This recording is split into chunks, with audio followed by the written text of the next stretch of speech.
Chapter 580, Theft. Bard pivoted on his heels, fixing his eyes on the door. A moment lingered in silence, but no one rapped against the wooden barrier. The once present soft footsteps in the corridor had now faded into nothingness. As a seasoned beyonder, Bard dismissed the notion of hallucination. Returning to the servant's bed, he grabbed the backpack containing the spoils of the year, feigning an escape from the governor of the sea's residence before confirming the outcome of the sea prayer ritual. Such precautions were only sensible. Not everyone placed full trust in Juan Oro's promises.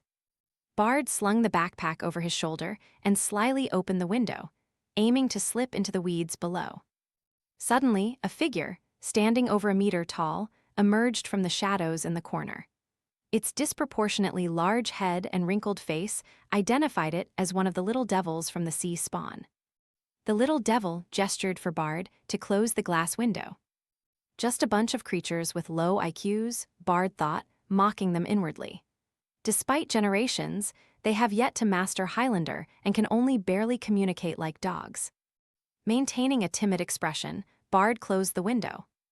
Having tested the waters, he had a rough idea of where the sea spawn responsible for monitoring him were hiding. None of them appeared to have any connection to the soft footsteps echoing in the corridor, nor did they seem aware of them.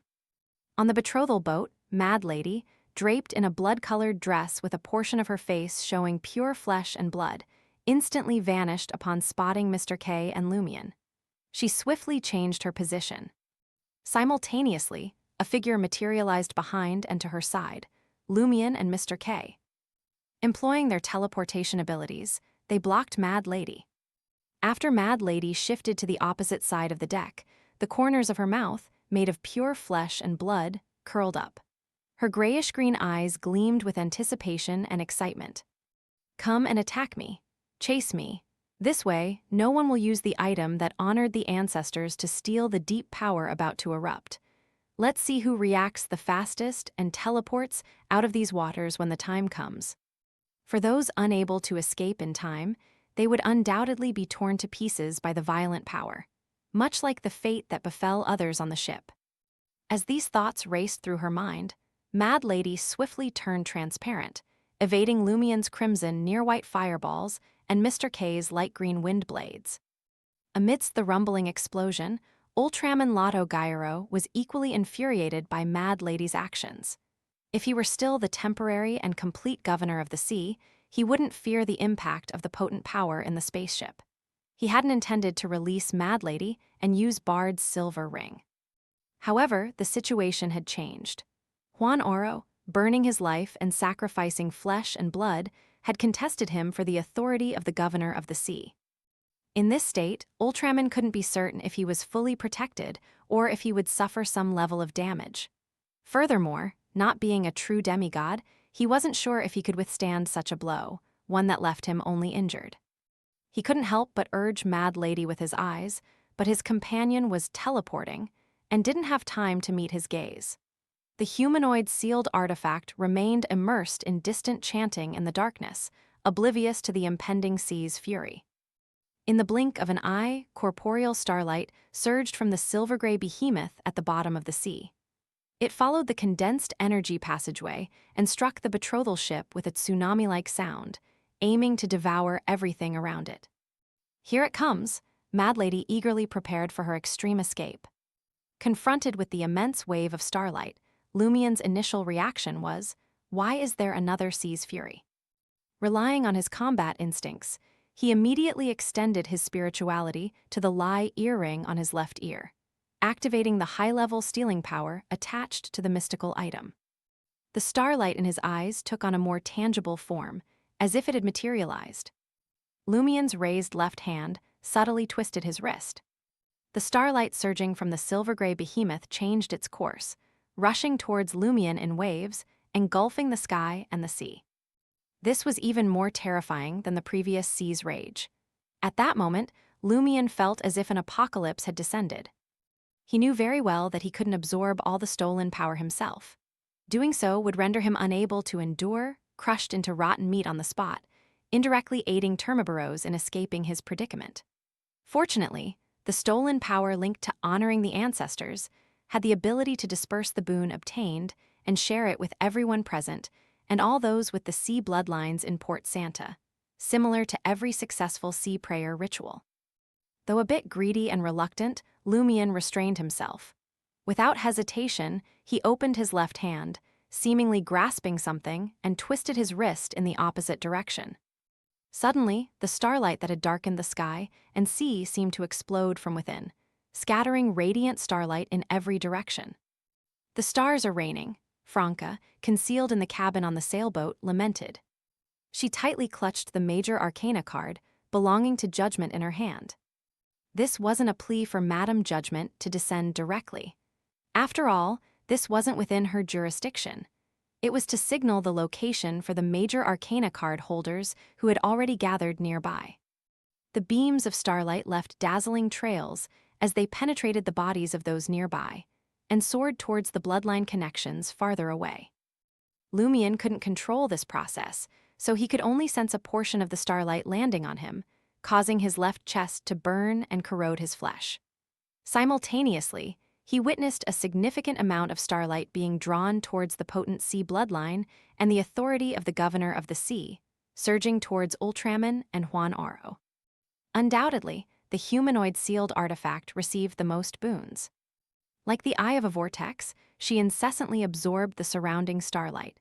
Even the starlight heading towards Hela's sailboat diminished noticeably. Ultraman experienced a replenishment, breaking free from his weakened state after Juan Oro's 2 beams, swiftly reclaiming the authority of the governor of the sea. In his moment of elation, Ultraman Lotto Gyro felt intense surprise and confusion. Why can Lumion Li also steal the spacecraft's power? That requires a high-level stealing ability. Hasn't Bard's ring already been placed on the altar to honor the ancestors, and we've confirmed its corresponding effects? Isn't the enchantment only possible once a year? Amidst the echoing shock, Lotto Gyro couldn't be bothered to ponder the answer.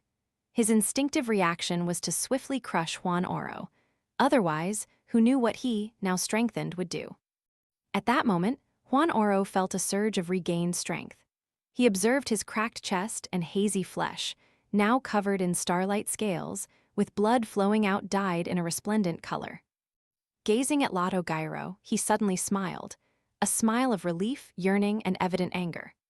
His body underwent a rapid transformation, eyes turning vertical, scales growing, and limbs thickening.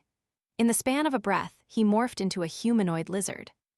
During this process, Lotto Gyro condensed a dark green light that descended on Juan Oro in a series of rays. Juan Oro made no attempt to dodge, he endured it. His aura rapidly weakened, precisely as he desired. His lizard-like form faded, growing increasingly translucent, as if condensed from starlight. Then, Juan Oro merged into the void representing the sea and spoke to Lotto Gyro with a complex expression. "I've returned to the sea. Come quickly too." At the last few words, Juan Oro gnashed his teeth, not concealing his deep-seated hatred. Every child of the sea was prepared to return to the sea, and Juan Oro was no exception. However, he hadn't anticipated doing so in this manner. His sole desire now was for Lotto Gyro to join him. Juan Oro's figure dissipated, becoming entirely a part of the sea. Ultraman Lotto Gyro immediately sensed a growing animosity between his title as governor of the sea and the waters. The harmony that once existed had given way to a resistance emanating from the power of the sea. This indicated that the governor of the sea authority he had acquired wouldn't be complete for some time. "Damned old fellow," Lotto Gyro cursed inwardly, but he remained composed. He had realized that Hela was the sole demigod on the sailboat. The humanoid sealed artifact, having received a boon from the sea and escaped the influence of the chanting, was sufficient to hold off the opposition for a while. Though uncertain why Gandalf and the others hadn't arrived, Ultraman Lotto Gyro welcomed this turn of events. It allowed him to focus on dealing with Lumion Li and his ally. Despite being an incomplete governor of the sea, he possessed enough strength to control adversaries below the demigod level briefly and gain entry to the spaceship first. Moreover, Mad Lady's assistance added to his advantage. Having received the sea's boon, Lumion contemplated his newfound capabilities. Now, I seem qualified to contend for the authority of the governor of the sea. Although I can't be considered to possess the sea bloodline and only wield some power of the sea lasting a week, far inferior to Ultraman, my fake level is high enough. I'm at the angel level. Just as Ultraman Lotto, Gyro, and Lumion responded swiftly, the gray sky suddenly brightened. Thick bluish-green vines descended, shrouding the two ships and the surrounding area in torrential rain. Soon, they intertwined into a giant-like forest growing above the sea.